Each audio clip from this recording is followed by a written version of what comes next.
जयकुमार गोरे आपल्यासोबत आहे। गोरे साहेब, आज तोडगा निघाला असं मानायचं का? बिलकुल 100% तोडगा निघालेला आहे। सकारात्मक चर्चा झालेली आहे। त्यांच्या सगळ्या मुद्द्यांचं निरसन झालेलं आहे। कार्यकर्त्यांच्या सोबत संध्याकाळी 7 वाजता ते बोलतील आणि आपला निर्णय जाहीर करतील। उद्या फॉर्म भरायचा आहे। फडणवीस साहेब सोलापूरला येत आहेत आणि ते उद्या सोबत असतील असं माझं मत आहे। उत्तमराव जानकर उद्या राहणार आहे फॉर्म भरताना? 100% राहतील असं माझं मत आहे, कारण सगळे मुद्दे संपलेले आहेत आणि त्यांच्या कार्यकर्त्याशी फक्त बोलणं बाकी आहे। ते बोलतील आणि सगळे मुद्दे संपलेले असतील आणि उद्या फॉर्म भरायला ते असतील असं माझं व्यक्तिगत मत आहे। माडा संदर्भात एक खूप मोठा दिलासा महायुतीला मिळाला आहे।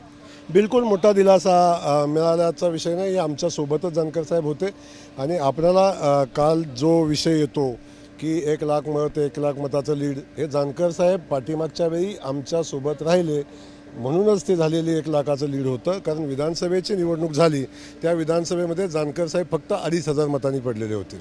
जर मोहिते पाटलांच्या सोबतच 1 लाखाचं लीड असतं तर विधानसभेचा उमेदवार 1 लाखांनी निवडून आला असता। त्यामुळे तसं काही नव्हतं। दोन्ही गट एकत्र आल्यामुळं ते लीड होतं।